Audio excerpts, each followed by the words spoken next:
Hi guys, Pavi's back here with another video to just kind of discuss the week that's just gone. An exciting week for tennis, and especially if you're a Djokovic fan, because Djokovic returned to competitive action this week at the Shanghai Masters, and he did so well. I said at the start of the tournament that because of his lack of competitive playing in the last few weeks, I didn't think he would have enough in the tank or enough kind of matches under the belt to go on and win the title. But I thought he would do well and have a good run, because he's got a great connection here with all of the China and all the Chinese fans. The fact that he got to the final and lost a very tight match to Yannick Sinner was huge testament really to Djokovic, and it just really shows that even now, when he's not even playing, he's already said that he's not particularly motivated for events outside of slams and team events. He is still very much an elite tennis player, and that should probably give warning signs to a lot of the players, particularly in the slams for 2025. So I just really wanted to talk really about Djokovic's performances, because throughout the week, I thought he played some of his best tennis that he has played all year. Some of his levels were kind of Olympic gold final level standards. The match in particular against Kaboli and Safulin, which Djokovic said himself was close to being a 10 out of 10 in both of those performances. He made them look like average tennis players, and neither of them are. He put in a phenomenal display really to win those matches in straight sets. He had a very tough round as well. He had Alex Michelsen, who's on form, and he beat him in 2 straight sets, 2 tie breaks, showing kind of how clutch he is as well. And then his real test came up against Jacob Mensik, who had just beaten Dimitrov and is playing some fantastic tennis. And Djokovic lost the first set there, and Mensik looked unplayable. He was serving huge, and Djokovic was really struggling to get a read of his serve. But then he found a way, like he does so often, and he turned it around. And by the end of that match, he was playing at such a high level again. And, clearly we were very, very pleased with the semi-final. Again, this time he was up against a top 10 opponent in Taylor Fritz. Taylor Fritz is having a fantastic season. End of season, obviously, he was a finalist in the US Open, and he's in really, really good form at the moment. So I really thought that would be a really tough battle for Djokovic, and it proved to be. But Djokovic, somehow won that second set in straight sets. And the reason why I said that is he did pull up in that match with an injury to his left kind of hip, leg, knee area. He called a medical timeout, and he probably knew that he needed to win that match in straights, really, because he didn't want that to go into a third. And then he played a flawless tiebreak, so he won that in straights. Again, after that match, I said that Djokovic clearly isn't going to be 100% in his match against Yannick Sinner. And Djokovic alluded to that himself in the post-match conference against Taylor Fritz, saying that he'll be there, but he's not sure if he's going to be there 100%. And Djokovic, like ever, he fought. It was 1 break of serve against Yannick Sinner, 12 service holds in the first set. Best serving I've seen Djokovic for a long time. Sinner, as we know, is serving phenomenally well this year, and has improved all of his stats, and he served well as well. And he played a very, very good breaker. Djokovic, I think, lost a little bit of focus in that breaker. It's a little bit of a loose breaker that he's played this year. Sinner taking full advantage, and then just the 1 break of serve early in the second set, and Sinner held on and took that title. But I was so proud of Djokovic, I'll say surprised, but I'm not surprised, because time and time again people write him off and say that he's finished, he's not motivated, he doesn't want this anymore. Time and time again he comes back and he proves everybody wrong. But the fact that he got to the final and just lost with 1 break of serve to Yannick Sinner, when I don't even think he was 100%, and had a lot tougher matches than Sinner leading into the final. Obviously, he had a very tough match against Fritz. He had a 3-setter against Mensik, whereas Sinner In his quarterfinal, overcame a Medvedev who was struggling with a shoulder injury, and then he beat Thomas Machak in straights as well. So he also had the extra day preparation as well into that final. So Sinner was definitely the fresher of the two. So the fact that Djokovic ran him so close gives me great hope and confidence for 2025, particularly in the slams. I know Djokovic himself has said he's not probably going to be that motivated. In all the other events, he's going to use those as preparation for the slams. But I think in all 4 slams next year, I think he will play. But, obviously hoping that he's not injured or anything like that. And I think he's going to do really, really well in all 4 of them, really, and has got an excellent chance to pick up 1, maybe even 2 slams next year. The same doomslayers, it's all propaganda. This is all propaganda. After he lost, there's so many people saying, oh, that's it, he's done, he can't win finals anymore. And we heard all of that when he lost to Alcaraz at Wimbledon, and the very next major title, he beat him in the Olympics. So, Djokovic isn't going anywhere, and they know that, and that's why they're frustrated, and that's why they're trying to make out that he's finished. If you look at his I looked at his last 26 games. He's won 23 of those games. So anyone who thinks he can't play at the top level anymore and is losing games, he's won 23 out of his last 26 games. And the 3 matches that he's lost, we can have a look at those. So the first one of those matches in that run that he lost of 26 in 26 matches was Alcaraz in the Wimbledon final. And this was just weeks after meniscus surgery. So if you remember, people like Andy Roddick were saying, oh, he might as well not play Wimbledon. He's not going to have a chance. And a lot of people wrote him off. He got to the final and he played an inspired Alcaraz. I was there at the on centre court in the final. And I said after the first game, which was a very lengthy first game, that Alcaraz is on here. And he played the best tennis that I've ever seen Alcaraz play. But equally, Djokovic was coming. He had 2 weeks on a new knee after an operation. So the fact that he got to the final was a phenomenal achievement. His second defeat in the last 26 games was against Alexei Popyrin in the US Open 3rd round, and this was purely just fatigue and lack of preparation after the Olympics. Obviously, Djokovic put everything, mind, body, and soul into winning that Olympics. He then rightly celebrated and just really kind of eased off on a strict kind of diet controls that he normally has going into a slam, strict fitness controls. He didn't have that, and understandably so, and he got found wanting.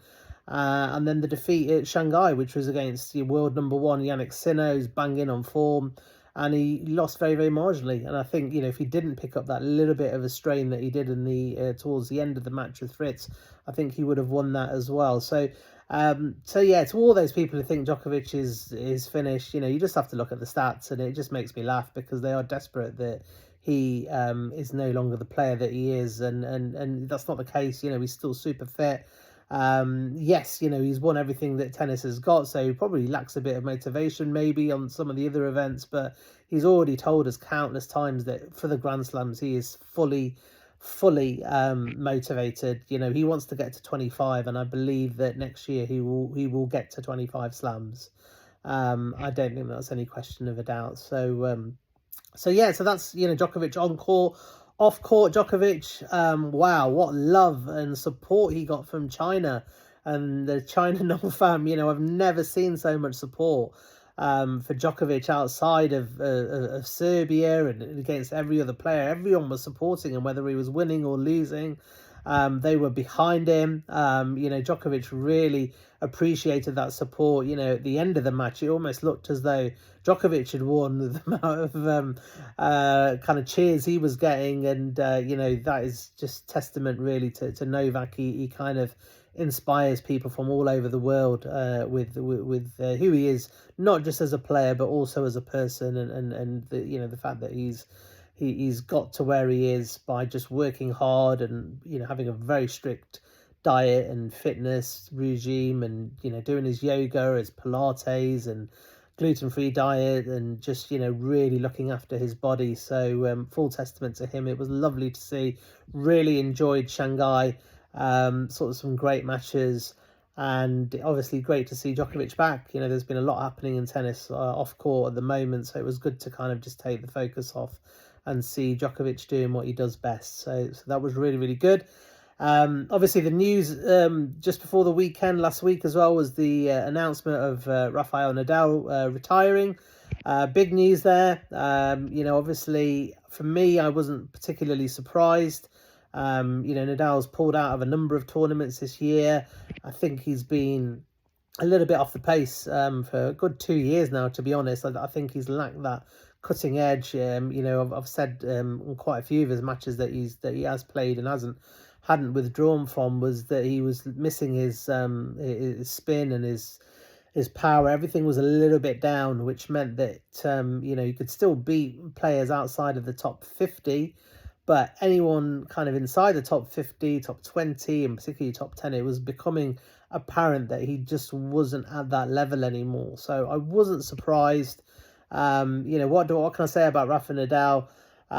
He was the first player that I saw outside of England. Actually, I went to see him. Well, I didn't went to see him play, but I went to the US Open in 2004. And ironically, Andy Roddick was then one of my favourite players, and I really wanted to see Roddick play. And he was actually playing Rafael Nadal, who's making his debut at the US Open at the age of 17 or 18. And Roddick won relatively comfortably. He won the first set 6-0, and I really thought that Nadal was going to just fold. And I thought Roddick is just, going to power through him. But, he made it very, very competitive and hard for Roddick for the rest of the match. And ever since then, I always had a little bit of a soft spot for Nadal. I just liked his fighting qualities. And as a clay court player, he's undoubtedly the greatest clay court player I've ever seen. He revolutionized clay court tennis with the way that he took the game. Clay was always seen probably as the less attacking sport, less court of in all of tennis. But Nadal took it to another level. He actually made it into an aggressive surface. There's some of the power and spin that he would get from his forehands. It was just so difficult for anyone to actually, first of all, combat that and try and attack back. And his movement was just phenomenal. He really changed the way people look at playing on clay surfaces now. He made it into an attacking brand of tennis. He was a phenomenal player. Have huge respect for him as a player, but outside of that, I think deep inside Nadal there is almost an obsession to be the greatest. I think that stems from coming from an athletic family. A lot of his family members are athletes and have got to the top of their game and top of their sports, and Nadal was no different. And he is one of those competitors that sees second as being a loser, not as second. And I think that obsession led him to act really badly in 2022 in Australia, because I think he definitely saw an opportunity where his main rival, Djokovic, someone who hadn't beaten outside of clay for 11 years, did have a chance to kind of be deported. And he added pressure and media scrutiny and public pressure for Djokovic to be deported from Australia. So that's something that will always, unfortunately, linger for me. I don't think, what he did then is something that Djokovic will probably ever forget. I hope now that Nadal has retired, he may have already apologized for his behaviour, but I just don't think it was right. And then, we see kind of after that, he really wanted to go on and win slams and to kind of become the greatest of all time. And it never transpired for him. And I think that's always going to be biting at the back of his head. And it's something that, his obsessional kind of character led him to, withdraw from the Laver Cup, which was astonishing, because he said he was fully fit and loads of his fans had paid lots of money just to see him one last time, and he pulled out because he said that he felt that there will be other players that are going to be more competitive than him. That just shows you how competitive he is. The Laver Cup, no one cares about. There's no history. There's no relevance at all in that. It's just an exhibition to make millions for Federer's pension pot. Really, it's not really an important event. But even in that event, Nadal wanted to win. So it just kind of shows you how obsessed he is with being, the best. But I hope he finds peace now. He's retired. As I said, a phenomenal player. I'm never gonna ever mock his or disrespect. Sorry, is probably the right word. His ability, because he was a phenomenal player. I loved watching him play as well, and I've learned a lot from him just watching him, and his determination, the way that he moved, and the way that he kind of made the opponent always play that one extra ball. His energy that he brought, it was really good. Phenomenal player. We'll probably never see someone like Nadal again in the sport, and I just hope now that he enjoys his retirement. He's got a great, lovely family, very loving family. I love the fact that he's clearly enjoying being a dad, and Rafa Junior, followed him with so many tennis events, and I think that's really, really good. And I wouldn't be surprised if Rafa Junior goes on to become a phenomenal player as well, and whether Rafa will get involved in coaching or something like that. I hope he stays in the sport, and still has a lot to give. And obviously he's the ambassador of Saudi Arabia, so he's going to be spending some time there to try and promote the sport in that region, which I think is really important as well. So kudos to him. As I said, after what happened in 2022 with Australia, I'm never going to be a big fan of his, but I respect him as a player, and I hope that he finds peace in his retirement, and he enjoys retired life, and enjoys his family, and just relaxes and chills out a little bit, and still has a role to play in tennis, because he's a legend. So yeah, so aside from that, all the other stuff is still continuing. Obviously, the attacks from part of the Sinner fan base, who are still very, very aggrieved with anyone that dares even question the process. Obviously, that is now going to go through to the CAS, the Court of Arbitration of Sport, for a hearing, which is going to be eagerly awaited in the next couple of months, 2-3 months, and we'll see what transpires from there. But there's still a lot of questions really that need to be answered, and I'll be amazed if Sinner doesn't get banned for his negligence. Not just whether it was him or part of his team. It's his team, so he has to bear that fault, bear that negligence as well. So we'll see what happens there. Obviously, just started now is the Six King Slam. Sinner has absolutely destroyed Medvedev with an astonishing performance, really. 6-0, 6-3. He's just beaten him. It was frightening, really, because Medvedev, who used to have the measure of Sinner regularly, just couldn't seem to compete with, even in the rallies. It was very, very strange. He seemed to really struggle with dealing with the pace and power of Sinner, and I do think Medvedev's also carrying a bit of a shoulder injury. But fair play to him. He's out there promoting, helping the profile of the sport in Saudi Arabia. He's gone there. He's got a paycheck, and he can go back and hopefully get fit and try and finish the end of the season with with some wins. It's been a difficult season for Medvedev. He's not really kicked on after winning his first slam in 2021. A lot of people thought he was going to go on and win multiple slams. It hasn't quite happened for him. So I hope he can come back. He's an interesting character, Medvedev. Yeah, I like him.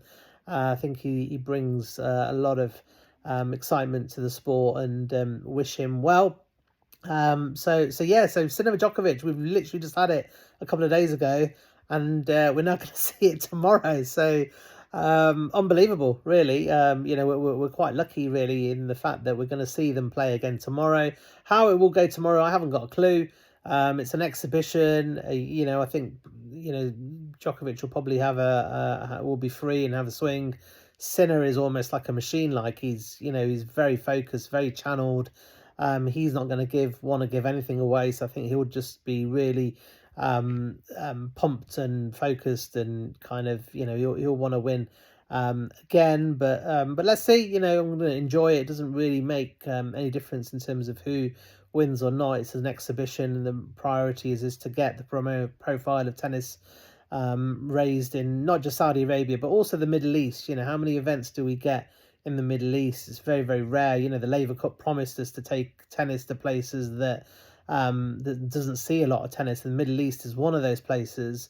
and they haven't been there as well. So it's important that that tennis is there, and alongside Dubai, which is probably the only other place that actually sees tennis, is that there's other areas with huge amounts of people, huge amounts of passion for tennis, including Saudi Arabia, obviously, that deserve to see some top class elite tennis. So excited for the growth of that, and full kudos to Saudi Arabia for showing an interest in tennis and ploughing money into it, and fair play, and let's hope they can make a positive impact on the sport. So yeah, that's my weekly quick summary. I say quick, it's over 20 minutes, but yeah, just a brief kind of summary in terms of where we're at this week. Wishing Djokovic all the best. In Riyadh, he's guaranteed 2 games.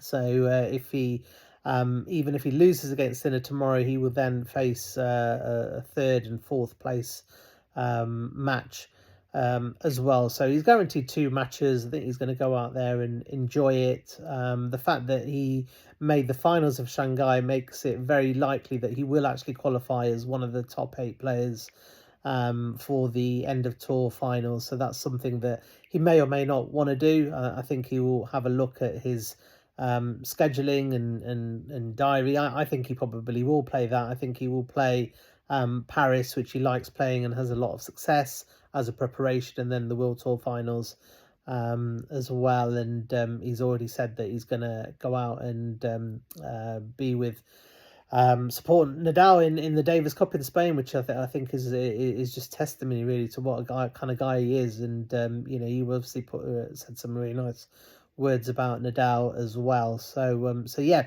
so good luck for all of that. Wishing you all a very good evening wherever you are. Look after yourself, stay blessed, and I'll be back with another video updating things very soon. Take care. God bless. Bye.